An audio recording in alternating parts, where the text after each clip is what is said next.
Texas Pete is taking its flavor on the road with convenient, easy-to-enjoy portion control packets. Whether it's a Texas Pete dip cup or sauce packet, your customers will be able to enjoy bold flavor for a better on-the-go dining experience, anywhere, anytime. Ask your broker for the #1 portion control hot sauce or visit TexasPeteFoodService.com. What's up, everybody? Welcome to another episode of Extra Serving, a podcast from Nation's Restaurant News. It is another snowy day today, and we have lots to talk about. But first off, I have to introduce our desperate executive editor, Alicia Kelso. Alicia, I feel so bad for you in the week that you have had. Oh, it's okay. My child has been home from school all week because we don't typically get a lot of snow in Louisville, and we've gotten snow all week, and the whole city is just at a standstill. But it's okay. There's worse things, and but working from home while he's home does give me some COVID PTSD a little bit. Yeah, it's brutal. My kids only missed one day this week. So I sympathize because I know what it feels like. But, I was trying to explain this to my wife yesterday, which is that, the kids, they get home from school at 2:30 and they typically do a good job of just being upstairs. I work out of the basement. But just their presence, there's just something, and there's lots of little things that come up. They come down and get a toy from the basement, whatever it is, it throws me off. So having kids in the house, and I can hear the above my head. So I sympathize for you, and I hope that it will change. But you are getting snow as we speak. I am. I don't know when it's ever going to slow down, but I'm going to Orlando on Sunday for ICR, so not my problem. Yeah. Poor Mickey. Yes. Good luck, babe. All right. Well, before we jump into things, we of course want to express our condolences to everybody in Los Angeles right now. The wildfire situation, truly heartbreaking to watch for all of us who love Los Angeles and all of us who know folks in Los Angeles. We have a few team members based out there, but of course we know so many restaurants and restaurateurs who are based there. And certainly we are thinking about all of you. And in as much as we can be a resource, please do let us know. I don't know about you, Alicia, but it's really, really heart-wrenching to see so much property be destroyed and to know how many restaurateurs. This is not just going to be a rebuild and move on. This is going to be a pretty long-term impact. Yeah, no doubt. And I think what's truly heartbreaking is, the industry has sort of become an iconic visual for this catastrophe. One of the social media viral post was a McDonald's on fire. And, when I sat down and watched the news, I just started crying because it's just, we love Los Angeles, a lot of friends there, a lot of headquarters there, a lot of brands that are dangerously close to this, like you said, colleagues, and just people's livelihood, and I don't know, there's no end in sight as we speak. So, yeah. And we will be keeping a running tab of all of the activity for restaurants to support. So do stay tuned on that front. But I would encourage anybody who has any kind of connections in LA, if you have locations in LA, the restaurateur community is coming together. Of course, Jose Andres out there with World Central Kitchen is one organization that you can support if you don't know what to do. That's one organization that he's got boots on the ground already. If you have locations, there are friends there with restaurants, feed the first responders, take care of anybody who's lost all that they own in some instances. So we'll keep our eyes on that for sure. Okay, today we're going to follow McDonald's. McDonald's, a couple bits of information that we have on McDonald's, but first is that earlier this week, they walked back some of their DEI initiatives that they had announced a few years ago. Let's just start there. McDonald's walking back. What does that mean? What are some of these things, Alicia, that they are kind of taking back on the DEI front? Yeah, so this was really interesting. I don't know if it was hugely unexpected. We're seeing some major pushback across industries, across major companies of sort of rollbacks, from policies and initiatives that were put into place aggressively and earnestly in 2020 following the murder of George Floyd. There were many companies that put some of these initiatives in place well before 2020, however, and we've sort of seen a adjustment, if not egregious pullback altogether on these policies. What this means, I think there's just a really strong campaign against this. There's activists that have pushed back, claiming that this is reverse racism, so on and so forth. And then it all came to a head in the summer of 2023 with a Supreme Court ruling that affirmative action violated the equal rights. So I think a lot of these companies, including McDonald's, which actually put this in their message to their entire global system, including its suppliers, are legally protecting themselves based on that ruling from 2023. As part of that, McDonald's retired, to use its language, retired a lot of its goals, including representation goals. It's pausing external surveys, such as the one it's done annually with LGBTQ plus human rights campaign, in which it scored 100% the past 2 years. It's also retiring a pledge to ensure diversity among its supply chain that was first put into place in 2021. The company is now going to refer to its diversity team as, quote, a global inclusion team. So I think dropping DEI is, I think, a little bit of a misnomer here. There are adjustments, there are retirement, the retirement language. But at the end of the day, McDonald's noted that it's still very much focused on being inclusive and sort of delicately communicated that language and promoted some of the wins that it had, last year as an example here. I think it's critical for this industry, especially, to make that balance. We have the most diverse industry in the country. Our representation is 50% of employees from underrepresented demographics versus, I think, 41% for the general labor force. And so this conversation has to keep evolving instead of just going away. From my vantage point, and there's a business case, behind it too. So I think the conversation is hopefully it's just evolving instead of just going away altogether.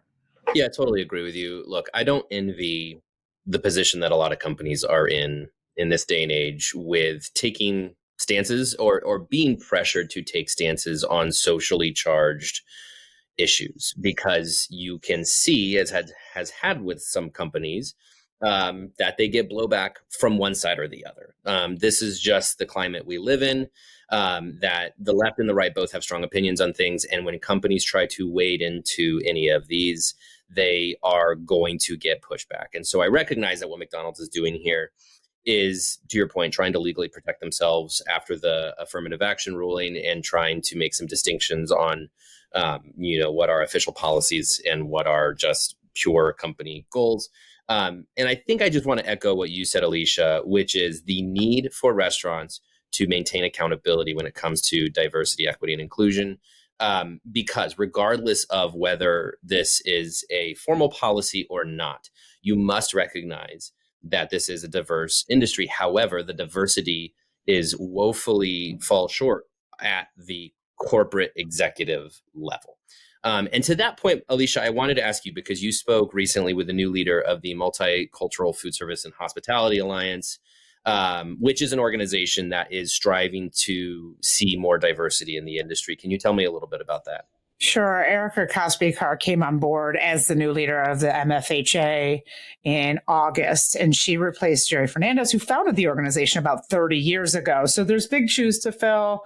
It comes at a precarious time, as we mentioned, with all the pushback and, legal ramifications of DEI work, which is MFHA's, focus area. So it was a really interesting conversation, delicate at times. I think she is really clearly aware of the challenges that have arisen in the past, especially the past year and a half. And so, her priority is simple, just to focus on the work.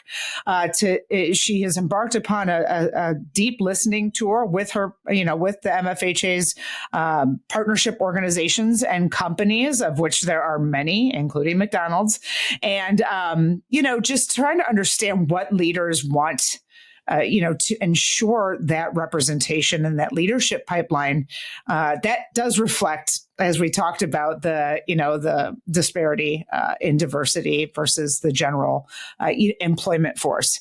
So her priority now is that development of leadership pipeline. And as we've talked about on this podcast and elsewhere several times, making sure that the conversation becomes a bit louder about the industry being a career path versus just a starter job. This conversation has picked up significantly since the pandemic, in which our employees were considered essential. More companies have put benefits, wages, everything you can imagine in place, talent, development, all of that training to try and support this career pathway. And I think that is her biggest priority now, is to ensure that there's diverse representation that reflects the frontline workforce as you climb the so-called ladder. Yes, lots of work to be done. So again, just want to encourage everybody out there to recognize the diversity of your company and find ways to promote those within your organization who represent some of these communities, and ensure that pipeline, that talent pipeline, is in place to elevate them to positions of leadership. Because not only because the industry, this is what the industry is and what it looks like, but also because it is just the right thing to do, and it is a good business decision at the end of the day, folks. Okay, let's stick with McDonald's, because we have some sort of breaking news on McDonald's too, which is there is an update on Cosmics. Now, we've talked a lot about Cosmics in the last, several months, especially as it relates to both the boom in beverage drive-through only brands, such as Dutch Bros and Seven Brew and Scooters, and how Cosmics was a reflection of that trend and McDonald's getting in on that, but also in the fact that major chains such as McDonald's, KFC, and Taco Bell recently are spinning off some of these sister concepts, especially focused on beverage. Cosmics, the news from McDonald's is that Cosmics is perhaps in a period of transition.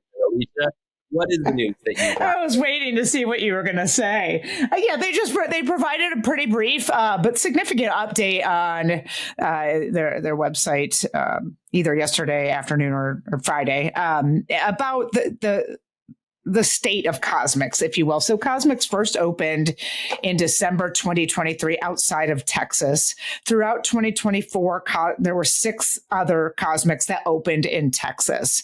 Some of those were converted from traditional McDonald's locations. And the update McDonald's provided is that with the learnings it has from its 7 existing locations, it has found that the smaller format prototypes are more effective for a concept that is beverage-led like Cosmic. So in 2025, it plans to open 2 small format locations in Texas and close 3 existing locations that were converted from bigger, traditional McDonald's. I don't think this is surprising, but it's interesting nonetheless, because everybody has a kind of a keen interest in Cosmics because of that beverage narrative that is meteoric right now. And I think there was some nuanced language in this message as well from their, dexterous communications professionals in Chicago, that there's a long way to go with Cosmics. We're just getting started,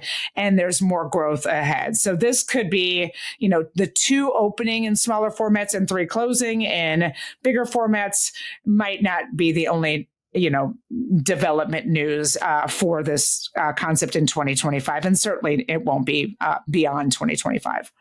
Yeah. And, Alicia, that I am a little skeptical, a little cynical when it comes to some of these spinoff concepts, and that includes Cosmics. And so I was quick to judge this information as being like, I told you, Cosmics is not going to work. But I will hesitate in that conclusion that perhaps they're just kind of fine-tuning things here. Now, look, I think to your point, no surprise in the fact that the small format is kind of what this trend is all about.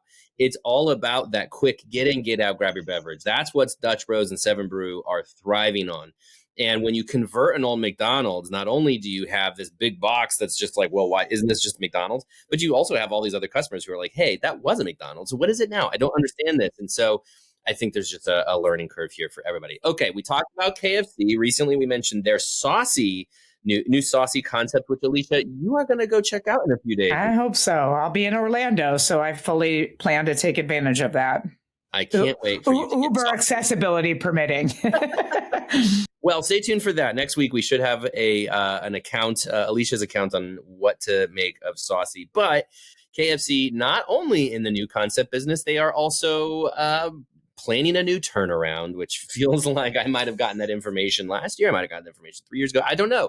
It's hard to keep up with all of KFC's turnaround plans. But as you mentioned in your notes to me on this week's episode, you have thoughts. Tell me about KFC's latest turnaround plan. Let me be clear here. I have executive fueled thoughts. So it's not just me making stuff up, but I did have the chance to talk to the U.S. President, Tarun Lal, right before break, I think.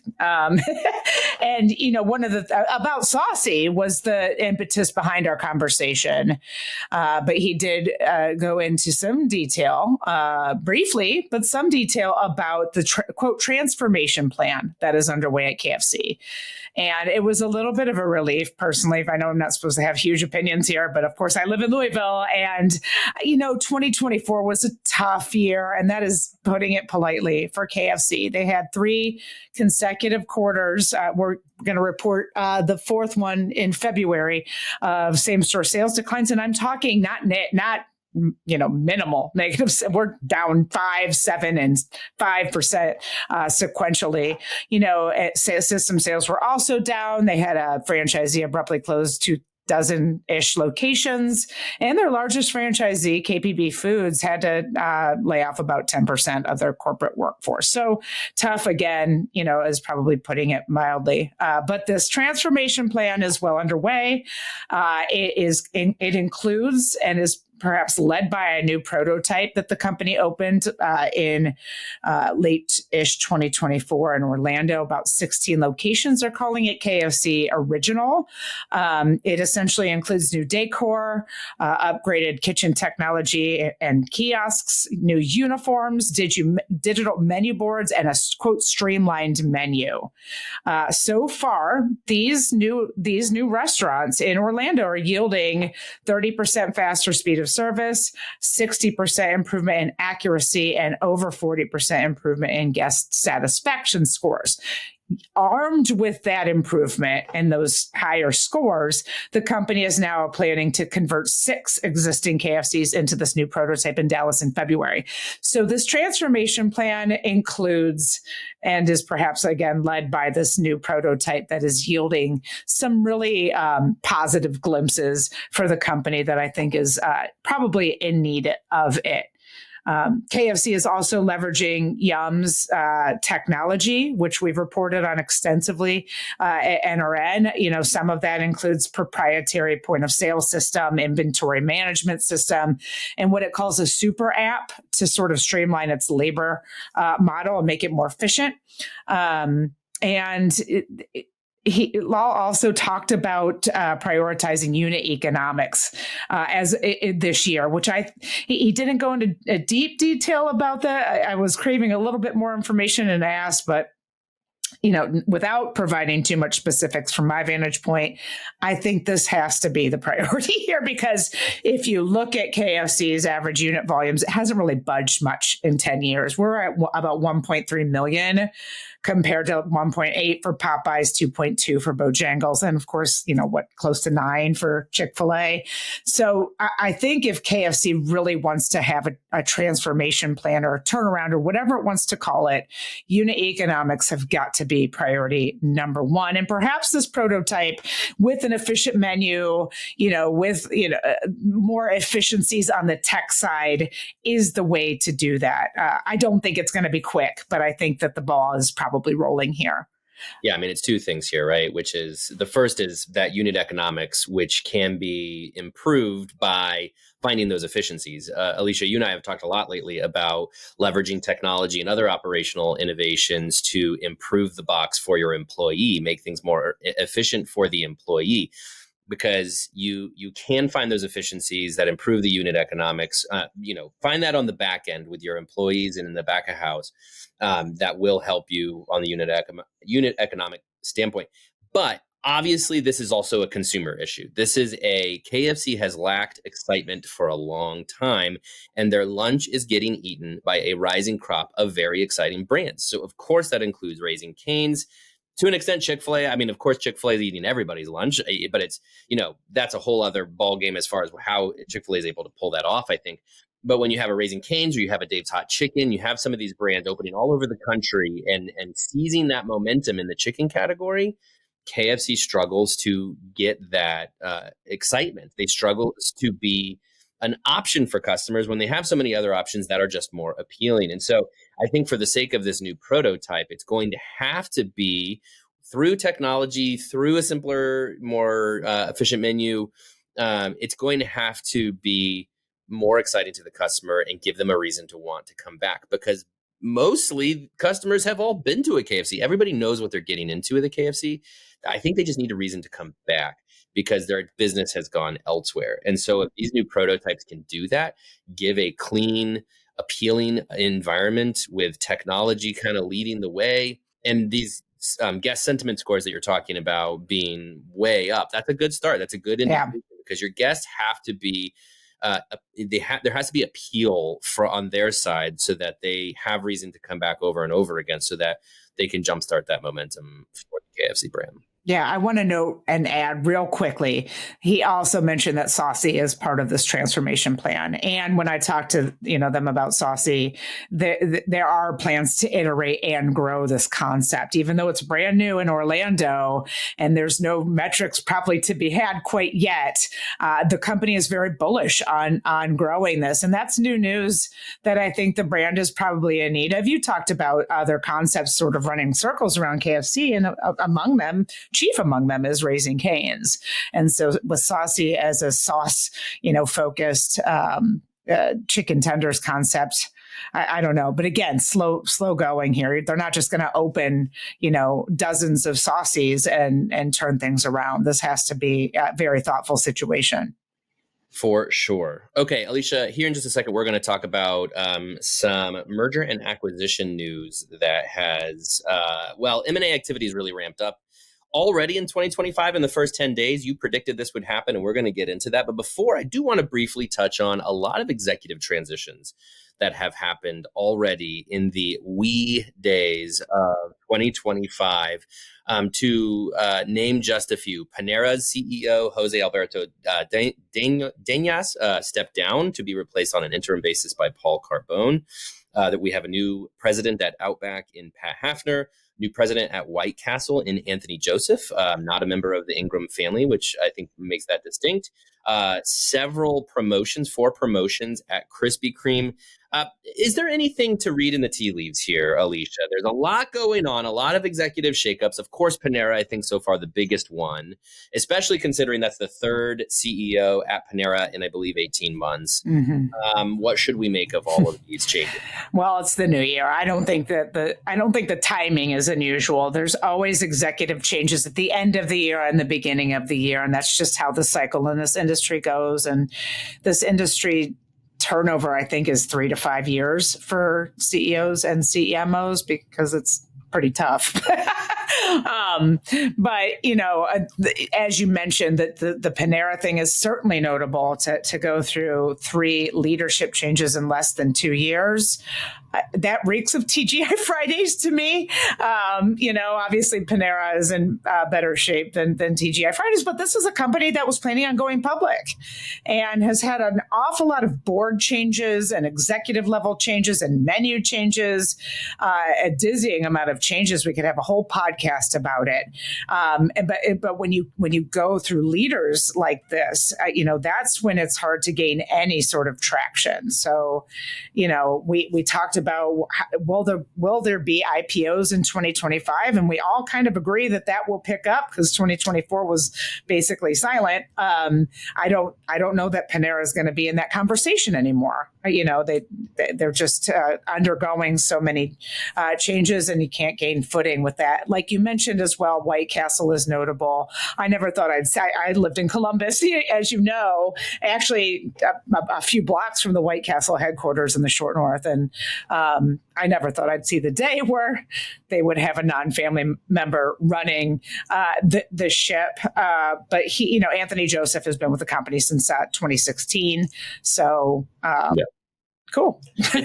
Lisa Ingram remains as CEO. Sure. Yep. So still Ingram family in control. Yes. I had a chance to meet Anthony. Totally blanked on this when this news broke a few days ago. But I did get a chance to sit down with Anthony as part of our brand icon reporting on White Castle a few years ago. Great, smart leader, I think, and a really impressive person to have in that president position. And, look, any family-led organization that's 102 years old or whatever they are now, it's good to have some outside the family perspective in place as well. So exciting to see. Okay, I am going to summon our extra serving guest, and we are going to talk about mergers and acquisitions. So, of course, Alicia, you're reporting. You reported at the end of 2024, and you have a piece coming out here in the next week or so on the state of financing and how there was very little merger and acquisition activity in 2024. We expect that to ramp up in 2025 due to the capital climates, due to perhaps the new incoming administration. And already in the early days of 2025, we've seen a lot more M&A activity. And to join us for this week's Extra Serving is managing editor Leigh Anne Zinsmeister. Leigh Anne, welcome. Thank you. Leigh Anne, we're going to talk about mergers and acquisitions. As I was just mentioning, there's been several examples already of some acquisitions in particular. So Kelly's Roast Beef out of Massachusetts was acquired. Hickory Tavern Bar out of North Carolina. Rita's received a majority investment from Maple Park Capital. We have a lot going on here. Leigh Anne, do you think this is indicative of a trend for the year ahead? I think it could be. It's funny. I was looking back at our M&A coverage from like Q4 right before I jumped on here. And we actually also saw quite a bit of regional chains get scooped up like in late October into November.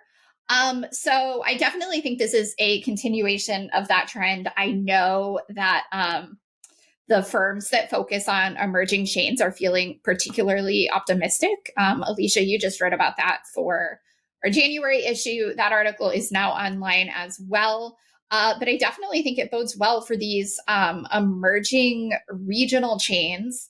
And I also like the variety we're seeing. Some of them are getting scooped up by PE firms. But Hickory Tavern was acquired by Artistry Restaurants because they want to expand their reach. Hickory, I think, has 20 units in the Carolinas, which is a brand new market for Artistry Restaurants. So it's exciting to see, I know Craveworthy was making some moves at the end of last year. We've got groups like Cherry Bounce and Savory that seem to be looking for some action. So there are a lot of options out there right now for emerging regional restaurant brands. And that's what I really like about this.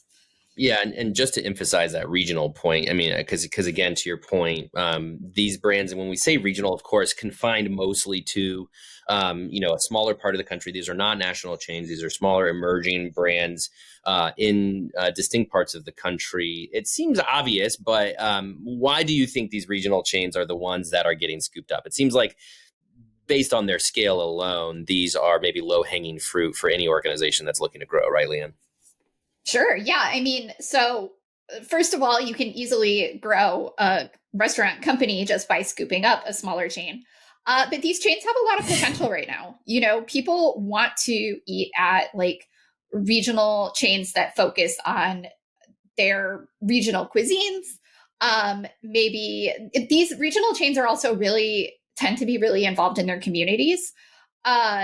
And a lot of them are looking to take that next step and to grow and maybe to move into new markets themselves.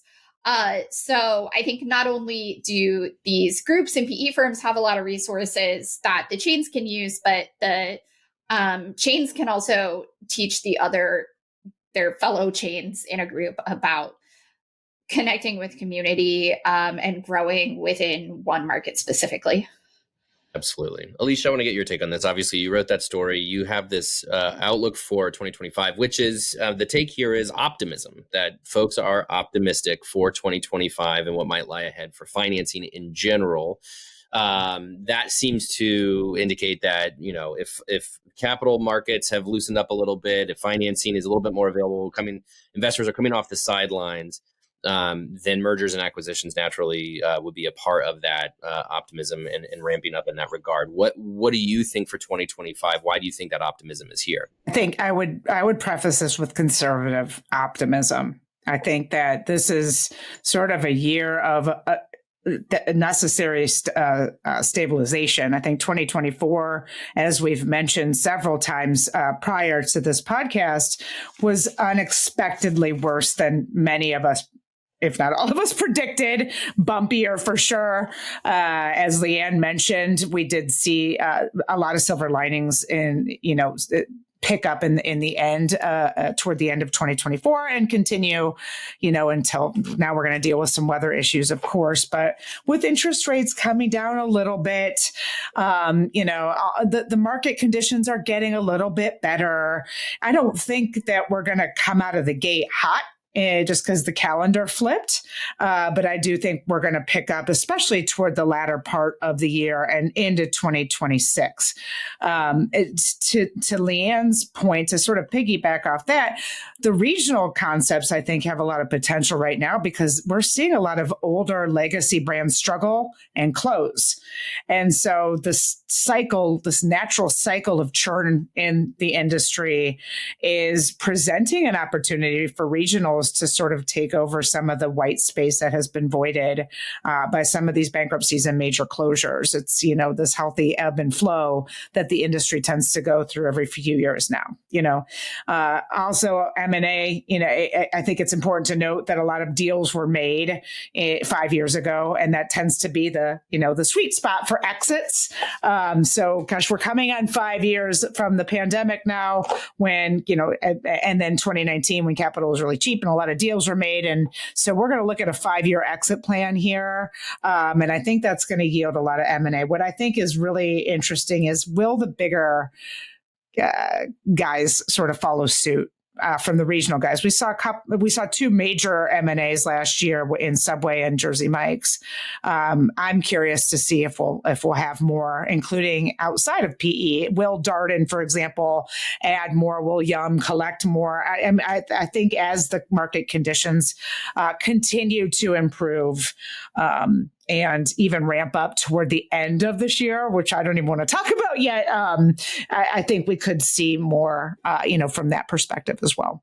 Yeah, I remember one of the the big words of last year was platform. That word was really never bandied about in the restaurant industry before, and all of a sudden everybody was talking about platforms. And of course, what they're talking about with platforms, at a major level, you're looking at Darden and Inspire. At the smaller level, Leigh Anne, you mentioned Cherry Bounce, and a Savory as another example, Craveworthy. You have these groups that are recognizing, of course, the power at scale, but you can't just achieve scale overnight by opening restaurants alone. You achieve scale much more quickly by acquiring brands. And so, I expected that to be hotter in 2024. Of course, again, with the capital markets, the state of things, inflation, investors stayed largely on the sidelines. I think, we're going to see two things here. We're going to see, the first is just more investment available for emerging brands looking to grow. And as consumers start to spend more and they start looking for some more exciting restaurant options, they may get sort of fatigue in value and start to look for some higher quality options, but still at that value price. So especially in fast casual, I expect to see emerging fast casuals perhaps have more investment available to them in 2025.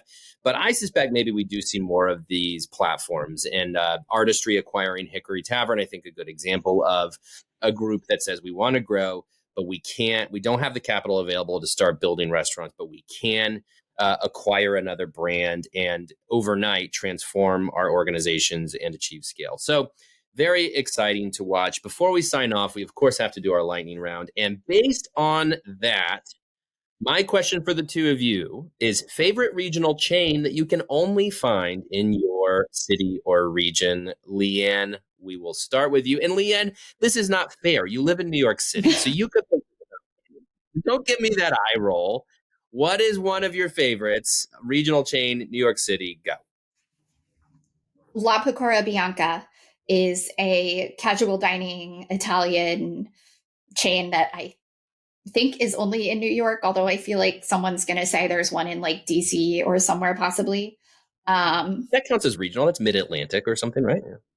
Yeah. DC is mid-Atlantic. I would not say New York is mid-Atlantic, but anyway, yeah, I'm hedging my bets and guessing that La Pecora Bianca is somewhat regional, and I am a big fan. That sounds delightful. Alicia, Louisville and or Kentucky and or tri-state area? I don't know. You give me the region. Probably Joella's Hot Chicken, or I don't know if it's still regional because they opened in South Korea, I think, but Texas Roadhouse. Texas Roadhouse's Jaggers was regional, and now it has aspirations to become anything but regional. And I think it's the best chicken sandwich in the market. It's really good. Yeah. I did spin through Jaggers when I was in Louisville in September and can confirm Jaggers is delicious. Now, I got the burger. I wanted to try the burger. So I don't know the chicken sandwich, but I got the burger and I got some tater tots. And those tater tots I know are renowned. They were quite good. Okay, for myself, I live in Columbus, so of course I have a lot to choose from as well, because randomly Columbus has a lot of fun little chains that spring up here. I'm going to go with Fox in the Snow, a great bakery cafe concept. I believe it has 4 locations here in Columbus, but I believe is on the cusp of bigger things. It's a lot more of an upscale kind of bakery cafe, so don't think Panera. Think definitely a few levels higher, but still with a fast casual counter service kind of model. Their pastries are just absolutely divine. And anytime here in Columbus you want to cater a breakfast event, those pastries are the way to go. Okay, that's all the time we have for today. Once again, thank you to Leigh Anne and Alicia for joining me for another episode of Extra Serving. Talk to you guys next week. Thanks for having me. Thanks, Sam. Texas Pete is taking its flavor on the road with convenient, easy-to-enjoy portion control packets. Whether it's a Texas Pete dip cup or sauce packet, your customers will be able to enjoy bold flavor for a better on-the-go dining experience, anywhere, anytime. Ask your broker for the #1 portion control hot sauce or visit TexasPeteFoodService.com.